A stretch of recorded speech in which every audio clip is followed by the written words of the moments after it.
अस्सलाम वालेकुम स्टूडेंट्स। आज हमने बेटा सेकेंड ईयर स्टार्ट कर देंगे। सेकेंड ईयर में आज हमारा पहला टॉपिक होगा, क्योंकि सेकेंड ईयर की केमिस्ट्री हम इसे चैप्टर नंबर 7 से स्टार्ट करेंगे। चैप्टर नंबर 7 और चैप्टर नंबर 7 का नेम है बेटा fundamentals principles of organic chemistry या फंडामेंटल्स ऑफ ऑर्गेनिक केमिस्ट्री, हम इसका नाम रखेंगे बेटा। अब ऑर्गेनिक केमिस्ट्री से स्टार्ट करते हैं। वैसे हमारी जो बुक है सेकेंड ईयर की, उसमें हमारे पास बेटा 16 चैप्टर्स हैं। ठीक है, 16 चैप्टर्स हैं और हम इसमें से इसे 4-5 ब्रांचेज ऑफ केमिस्ट्री के अंदर स्प्लिट करते हैं।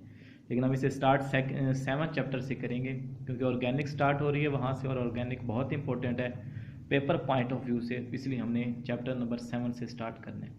बेटा स्टार्ट करते हैं। सबसे पहले हमारे पास है कि अगर आप ऑर्गेनिक कंपाउंड को डिस्कस करेंगे तो ऑर्गेनिक कंपाउंड की हिस्टोरिकल बैकग्राउंड जो हम है उसे हमने सबसे पहले डिस्कस करना है। तो अगर आप हिस्ट्री को देखिए बेटा तो हम कहते हैं कि आज से तकरीबन 200 साल पहले तक, ठीक है, 200 ईयर्स अगो, 200 साल पहले तक हमारे पास जो भी कंपाउंड्स थे, अब कंपाउंड्स उस वक्त भी एग्जिस्ट करते थे, कंपाउंड्स आज भी एग्जिस्ट करते हैं, लेकिन तब जो कंपाउंड्स एग्जिस्ट करते थे उनको उनके ओरिजिन की बेस के ऊपर बेटा, ओरिजिन बोला जाता है हर उस चीज़ को जहाँ से कोई चीज़ इवॉल्व हो रही होती है या वो जहाँ से आ रही होती है। सपोज अगर हम कहें कि हमारे पास जो मीथेन गैस है जिसे मार्श गैस बोला जाता है, इसका ओरिजिन क्या है, तो हम क्या बोलेंगे, क्योंकि इसे मार्श गैस बोलेंगे क्योंकि ये मार्शी प्लेसेस से पाई जाती है, इसका ओरिजिन ये जगह है। तो जब आप ऑर्गेनिक कंपाउंड को और इनऑर्गेनिक कंपाउंड को आपस में सेपरेट करते थे तो इनकी सेपरेशन होती थी on the basis of their origin and their properties, कि जहाँ से आप इन्हें ले रहे थे उस बेस के ऊपर या जिनके साथ इनकी कैरेक्टरिस्टिक्स रिजेंबल कर रही थी उस वजह से हम इन्हें आपस में सेपरेट करते थे।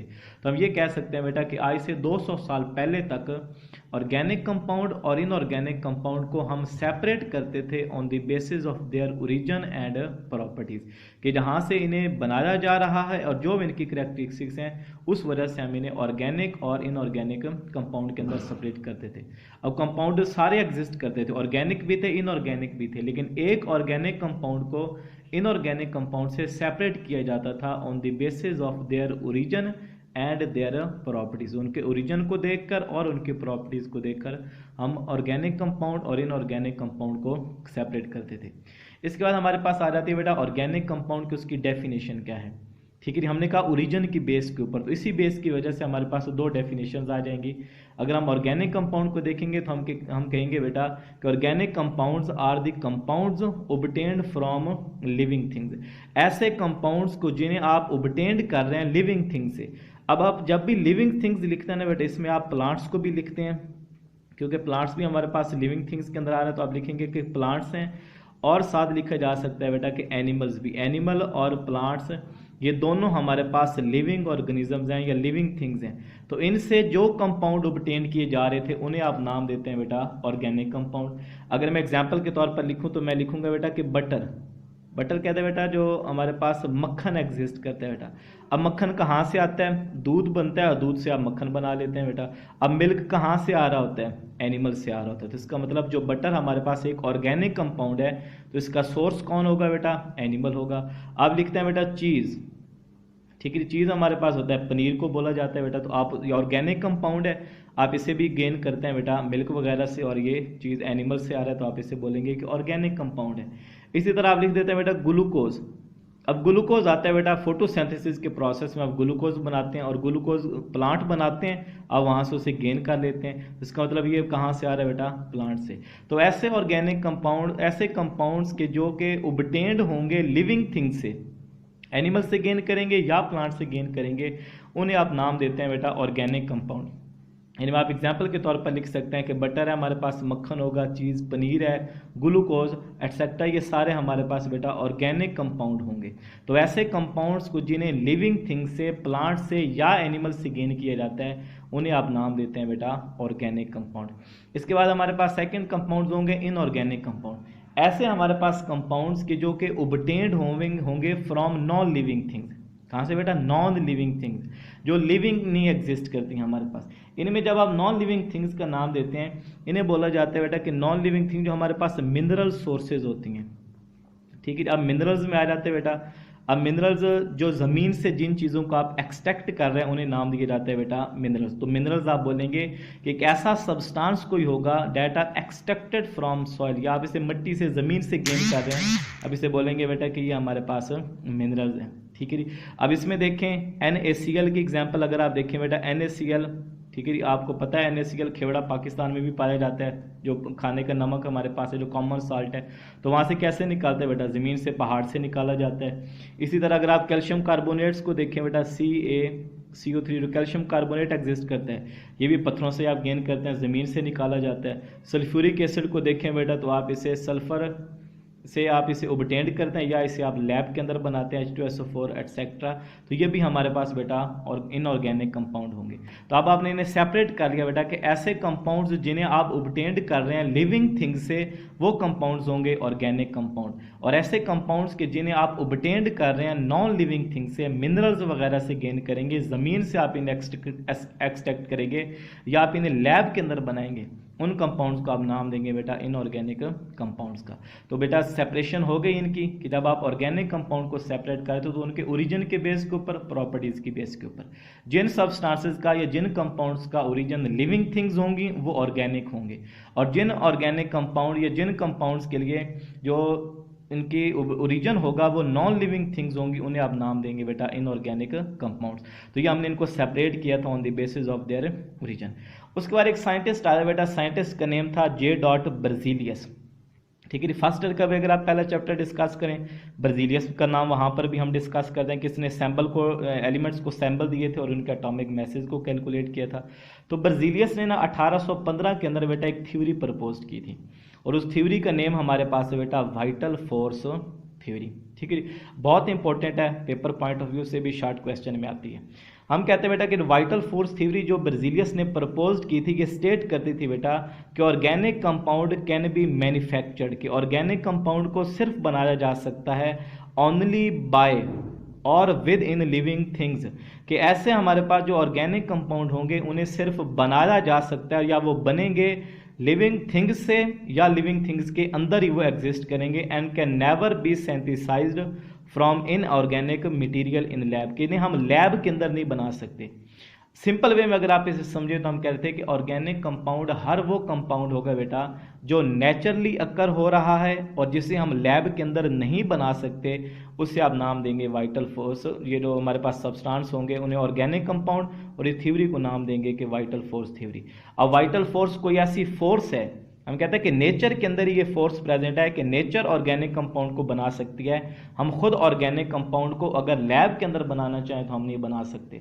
तो वाइटल फोर्स थ्योरी क्या कह रही है बेटा कि organic compound can be manufactured only, सिर्फ बाय और विद इन लिविंग ऑर्गेनिजम्स, के लिविंग ऑर्गेनिज्म इन्हें बनाएंगे या लिविंग ऑर्गेनिजम्स के अंदर ये बनेंगे, हम इन्हें कभी भी लैब के अंदर नहीं बना सकते। सपोज हम कहते हैं बेटा कि जो यूरिया हमारे पास है, ठीक है, यूरिया एक ऑर्गेनिक कंपाउंड हम खाद के तौर पर यूज़ करते हैं, और ये प्रेजेंट होता है बेटा यूरिन ऑफ मैमल के अंदर, यूरिन ऑफ मैमल्स के अंदर प्रेजेंट होता है, मतलब जो जानवरों का गोबर होता है उसके अंदर यूरिया की कॉन्सेंट्रेशन प्रेजेंट होती है, तो नाम दे देते हैं बेटा यूरिया का। तो यूरिया को लैब के अंदर नहीं बनाया जा सकता था, ये कह रहा था बेटा वाइटल फोर्स थ्योरी। या आप एसिटिक एसिड जो सिरका यूज़ किया जाता है, जो विनीगर हम यूज़ करते हैं, उसे भी आप लैब के अंदर नहीं बना सकते थे क्योंकि वो ऑर्गेनिक कंपाउंड थे। तो जो भी ऑर्गेनिक कंपाउंड होगा वो बनेगा बाय और विद इन लिविंग थिंग्स, हम उसे लैब के अंदर नहीं बना सकते, ये कहना था बेटा वाइटल फोर्स थ्योरी का। अब क्वेश्चन आ सकता है पेपर के अंदर बेटा कि what is vital force theory, vital force theory क्या है, तो आपने यही लिखना है बेटा कि Berzelius propose this theory in 1815 and he said that organic compound can be manufactured only by और with in living things and we cannot be synthesized and can never be synthesized from inorganic material in a lab। इसके बाद बेटा vital force theory की rejection आ जाती है कि ये जो हम बात कर रहे हैं कि वाइटल फोर्स थ्योरी है, वाइटल फोर्स थ्योरी को रिजेक्ट कर दिया गया था, और इसे रिजेक्ट किया था बेटा एक साइंटिस्ट था, उसका नेम था वुलर, WOHLER, वुलर उस साइंटिस्ट का नेम था। अब उसने क्या काम किया, उसने यूरिया को प्रिपेयर कर लिया। ये जो साइंटिस्ट कह रहे थे कि यूरिया को प्रिपेयर नहीं किया जा सकता, ये ऑर्गेनिक कंपाउंड को नहीं हम बना सकते, उसको प्रिपेयर कर लिया था एक साइंटिस्ट आया बेटा वुलर ने। वुलर ने प्रिपेयर्ड कर लिया था यूरिया से। अब यूरिया आपको पता है बेटा कि यूरिन ऑफ मैमल्स के अंदर प्रेजेंट होता था, नेचुरली कंपाउंड था, लेकिन उसने क्या काम किया, उसने बेटा एक कंपाउंड लिया, उसका नेम था हमारे पास अमोनियम साइनेट। जो कंपाउंड उसने यूज़ किया था उसका नेम हमारे पास था बेटा अमोनियम साइनेट, ठीक है। और अमोनियम साइनेट का फार्मूला हमारे पास होगा NH4CNO, अमोनियम साइनेट है। उसने अमोनियम साइनेट को कन्वर्ट कर लिया था बेटा यूरिया के अंदर, और यूरिया का फार्मूला हमारे पास होता है NH2C+O और NH2। तो वो जो कंसेप्ट पहले बिल्ड हुआ था, या जो कंसेप्ट एग्जिस्ट कर रहा था कि ऑर्गेनिक कंपाउंड को नहीं बनाया जा सकता, जब यूरिया बन गया उसने लैब के अंदर इसे बनाया। अब अमोनियम साइनाइड जो कंपाउंड था इसका जो ओरिजिन था ये नॉन लिविंग थिंग थी, मतलब आप ये कह सकते हैं कि जो अमोनियम साइनाइड था ये एक हमारे पास इनऑर्गेनिक कंपाउंड था। तो इनऑर्गेनिक कंपाउंड से उसने क्या बना लिया, ऑर्गेनिक कंपाउंड, मतलब नॉन लिविंग थिंग से उसने लिविंग कंपाउंड जो कि ऑर्गेनिक कंपाउंड उसकी प्रिपरेशन कर ली। तो जो लोग कह रहे थे कि ऑर्गेनिक कंपाउंड को नहीं बनाया जा सकता, वो जो थ्योरी वाइटल फोर्स थ्योरी उन्होंने जी थी वो रिजेक्ट हो गई थी, क्योंकि अब यूरिया की सेंथिसाइज्ड हो गया था urea from ammonium cyanate. Clear हो गया बेटा। अब क्वेश्चन जो इस टॉपिक में से आते हैं, आज हमने बेटा इसमें जो डिस्कशन किया वो इंट्रोडक्शन थी, ऑर्गेनिक कंपाउंड की डेफिनेशन, इनऑर्गेनिक कंपाउंड की डेफिनेशन, और फिर हमने वाइटल फोर्स थ्योरी को डिस्कस किया, और फिर हमने rejection of vital force theory को डिस्कस किया। अब इसमें से डेफिनेशन ऑर्गेनिक कंपाउंड की भी पेपर में आ सकती है बेटा, इनऑर्गेनिक कंपाउंड की भी आ सकती है। और जो मेन क्वेश्चन इस टॉपिक में से आता है वो है बेटा कि what is vital force theory and how it was rejected, कि वाइटल फोर्स थ्योरी है क्या और ये रिजेक्ट कैसे हुई। तो आप सिंपल लिखेंगे बेटा कि वाइटल फोर्स थ्योरी ये कहती थी कि ऑर्गेनिक कंपाउंड को या तो वो बनेंगे बाय और with in living things and can never be synthesised by inorganic compound in lab, कि आप इसे लैब के अंदर नहीं बना सकते। But when Friedrich Wohler, scientist का नेम था बेटा, prepared urea from ammonium cyanate, कि उसने अमोनियम साइनेट से यूरिया को प्रिपेयर कर लिया, तो वाइटल फोर्स थ्योरी रिजेक्ट हो गई थी कि नहीं जनाब हम ऑर्गेनिक कंपाउंड्स को लैब के अंदर भी बना सकते हैं, ये ज़रूरी नहीं है कि ये हमेशा खुद ही बने। तो उसके बाद से बेटा ढेर सारे ऑर्गेनिक कंपाउंड बनाना शुरू हो गए। जो पहला कंपाउंड बना था वो यूरिया था। जो दूसरा कंपाउंड बनाया गया था बेटा वो कार्बन मोनोऑक्साइड को, ठीक है जी, वो आप यही देखें कि उसे प्रिपेयर किया गया था बेटा, कार्बन और हाइड्रोजन वगैरह को मिक्स करके जो कंपाउंड बनाया गया तो उसका नेम था एसिटिक एसिड। उसके बाद एसिटिक एसिड को भी बनाया गया, और उसके बाद अगर आप देखें बेटा मीथेन को, ठीक है जी, मीथेन से भी हमारे पास बेटा प्रोडक्ट बनी थी, या मीथेन गैस को भी लैब के अंदर प्रिपेयर किया गया था। तो उसके बाद हज़ारों लाखों कंपाउंड जो ऑर्गेनिक कंपाउंड थे वो बनना शुरू हो गए, क्योंकि वो जो एक मिथ क्रिएट हुआ था कि ऑर्गेनिक कंपाउंड नहीं बन सकते, अब उनकी सिंथेसिस स्टार्ट हो गई थी। उसके बाद से फिर ऑर्गेनिक कंपाउंड बनना शुरू हो गए, और अब तक तकरीबन मिलियंस ऑफ ऑर्गेनिक कंपाउंड हमारे पास बेटा प्रेजेंट है। तो जो आज का टॉपिक है बेटा ये चैप्टर नंबर 7 का इंट्रोडक्शन का पोर्शन हमने पढ़ा है, और उसी में वाइटल फोर्स थ्योरी को भी हमने डिस्कस किया है।